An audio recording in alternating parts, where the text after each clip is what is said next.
Hello friends, అందరూ బాగున్నారా? Friends, ఈరోజు మనం ఓడబ్ల్యూఎస్ మిషనరీ గురించి అయితే తెలుసుకుందామండి. ఇది షిప్ ఇంజన్లోనే చాలా ఇంపార్టెంట్ అయిన మిషనరీ. సముద్రంలోని మనం ఎప్పుడూ కూడా క్లీన్ వాటర్ను మాత్రమే పంపించాలి. సో దానికోసమే ఈ మిషనరీని అయితే వాడతారు ఇంజన్ రూమ్లోని. ఈ సముద్రంలోని క్లీన్ వాటర్ ఎలా పంపించాలంటే, ఇప్పుడు బిల్జెస్ట్ వాటర్లోని ఏదైతే ఆయిల్ కంటెంట్ ఉందో దాన్ని అంతా వేరు చేసి క్లీన్ వాటర్ని 15 ppm కన్నా తక్కువ ఉంటే దాన్ని క్లీన్గా సముద్రంలోకి పంపడాన్ని ఈ ఓడబ్ల్యూఎస్ఏ మిషనరీ అయితే చేస్తుంది. సో ఫ్రెండ్స్, బిల్జెస్ట్ వాటర్ని అలాగే ఆయిల్ని సపరేట్ చేయడమే దీని మెయిన్ పని అండి.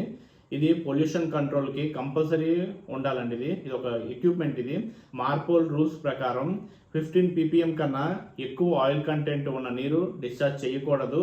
కాబట్టి ప్రతి అప్కమింగ్ సీఫేరర్కి కూడా ఇది తెలుసుకోవడం చాలా అవసరం. మీకు ఇది చాలా మంచిగా ఎక్స్ప్లెయిన్ చేస్తానండి. సో ఎక్స్ప్లెయిన్ చేసే ముందు ఈ వీడియోస్ మీకు నచ్చినట్టయితే ప్లీజ్ లైక్, షేర్, సబ్స్క్రైబ్ చేయండి. మీ అప్కమింగ్ సీఫేరర్స్ ఎవరైతే ఉన్నారో, మీ ఫ్రెండ్స్ ఉన్నారో వాళ్ళందరికీ షేర్ చేయండి. ఇప్పుడైతే వీడియోలోకి అయితే వెళ్ళిపోదాం. అసలు ఓడబ్ల్యూఎస్ ఎలా పనిచేస్తుందంటే, ముందుగా బిల్జ్ ట్యాంక్లోని ఆయిల్, వాటర్ కలిసి నీరు అయితే వెళ్తుందండి. అక్కడ నుంచి అది ఫీడ్ పంప్ ద్వారా ఓడబ్ల్యూఎస్లోకి అయితే పంపిస్తుంది. ఆ తర్వాత ఫస్ట్ స్టేజ్ సపరేటర్ ఏదైతే ఉందో దాంట్లో ఆయిల్ పార్టికల్స్ వేరవుతాయి. అవి స్లడ్జ్ ట్యాంక్లోకి వెళ్తాయి. ఆ తర్వాత వచ్చేసి సెకండ్ స్టేజ్ అండి. ఈ సెకండ్ స్టేజ్లో ఏమవుతుందంటే, ఇప్పుడు కొలాసర్లోని ఒక చిన్న ఆయిల్ చిన్నవి ఏదైతే ఉన్నాయో డ్రాప్లెట్స్ అవన్నీ కూడా వేరవుతాయి. ఆ తర్వాత వచ్చేసి ఇప్పుడు వాటర్లో ఎంత ఆయిల్ ఉంది అనేది మనకి 15 ppm మానిటర్ అయితే ఉంటుంది. ఆ 15 ppm మానిటర్లోనే ఈజీగా మనకి కంటిన్యూస్గా మెజర్ చేస్తూ ఉంటుంది.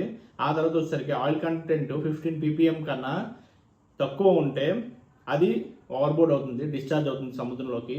ఒకవేళ ఆయిల్ కంటెంట్ 15 ppm కన్నా ఎక్కువ ఉంటే అది మళ్ళీ కూడా రీసర్క్యులేట్ అయ్యి మళ్ళీ ఫస్ట్ ప్రాసెస్ ఎక్కడి నుంచి అయితే స్టార్ట్ అయిందో మళ్ళీ స్టార్ట్ అవుతుందండి.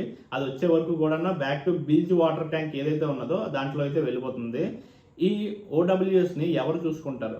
సో ఓడబ్ల్యూఎస్ అనేది సాధారణంగా 4th ఇంజనీర్ ఎవరైతే ఉన్నారో అతను ఆపరేట్ చేస్తారు ఈ మిషనరీని. ఈ సెకండ్ ఇంజనీర్ అయితే ఎవరైతే ఉన్నారో అతను దీన్ని సూపర్వైజ్ చేస్తారు. ఈ 4th ఇంజనీర్ కరెక్ట్గా చేస్తున్నారు లేదని చూసుకోవడం సెకండ్ ఇంజనీర్ పని. ఆ తర్వాత కానీ మొత్తం రెస్పాన్సిబిలిటీ మాత్రం చీఫ్ ఇంజనీర్కే ఉంటుంది. ఎందుకంటే మెయిన్ ఇప్పుడు ఒకవేళ 15 ppm కన్నా ఎక్కువ కంటెంట్ ఉన్న ఆ బిల్జెస్ట్ని మాత్రం ఓవర్బోర్డ్ చేస్తే మెయిన్గా ఫైన్ వేసేది మాత్రం చీఫ్ ఇంజనీర్కే, చాలా హెవీగా ఉంటుంది.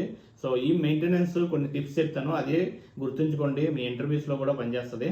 ఒక 10 మెయింటెనెన్స్ టిప్స్ అయితే చెప్తాను ఓడబ్ల్యూఎస్ ఆపరేట్ చేస్తున్న వాళ్ళు ఎవరైతే ఉన్నారో వాళ్ళ కోసం. అలాగే అప్కమింగ్ సీఫేరర్స్ ఎవరైతే ఉన్నారో వాళ్ళు కూడా ఈజీగా మీరు ఇంజనీరింగ్ డిపార్ట్మెంట్లోకి వెళ్ళే ముందు ఇంటర్వ్యూస్ కానీ ఏమైనా ఉంటే మాత్రం డెఫినెట్గా హెల్ప్ అవుతుంది.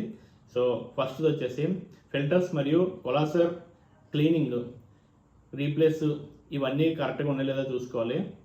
ఫిల్టర్స్ కూడా ఎప్పటికప్పుడు క్లీన్ చేస్తూ ఉండాలి. ఆ తర్వాత వచ్చేసరికి 15 ppm మానిటర్ సెన్సార్ శుభ్రం చేయాలి. ఆ తర్వాత ఆటోమేటిక్ స్టాపింగ్ సిస్టమ్ టెస్ట్ చేయాలి ఎప్పటికప్పుడు కూడా. తర్వాత పైప్ లైన్ ఫ్లష్ చేయాలి ఆపరేషన్ తర్వాత. ఆ తర్వాత వచ్చేసరికి ఆయిల్ కంటెంట్ మానిటర్ క్యాలిబ్రేషన్ చేయాలి టైం టు టైము. ఈ తర్వాత గ్యాస్కెట్లు అలాగే సీల్ లీక్స్ ఏమైనా ఉన్నాయో లేదో చెక్ చేసుకోవాలి. తర్వాత ఓడబ్ల్యూఎస్ లాగ్ బుక్ చాలా ఇంపార్టెంట్. ఓడబ్ల్యూఎస్ లాగ్ బుక్ సరిగా మెయింటైన్ చేయాలి. ఎప్పుడు కూడా బైపాస్ చేయకూడదు, ఇల్లీగల్, అది పెనాల్టీ కూడా పడుతుంది. సో అది జాగ్రత్తగా చూసుకోవాలి. ఇంకా బిల్జ్ వాటర్లోనే డిటర్జెంట్స్ కానీ కెమికల్ కానీ పొరపాటును కూడా వేయకూడదు. అదే కాకుండా క్రూకి ప్రాపర్ ట్రైనింగ్ ప్లస్ ఫెమిలరైజేషన్ తప్పనిసరిగా ఇవ్వాలి. ఇవి 10 కూడా చాలా ఇంపార్టెంట్. ఎందుకు ప్రతి ఇంజనీరు ఓడబ్ల్యూఎస్ గురించి తెలుసుకోవాలో ఇప్పుడు మీకు చెప్తాను. పిఎస్సి ఇన్స్పెక్షన్లో మొదట ఓడబ్ల్యూఎస్ మరియు 15 ppm మానిటర్ చెక్ చేస్తారు. సో దాని గురించి కంపల్సరీగా తెలుసుకోవాలి. అలాగే మార్పోల్ వయలేషన్స్ అయితే హెవీ ఫైన్స్, ఒక్కొక్కసారి జైలు కూడా వేస్తారు.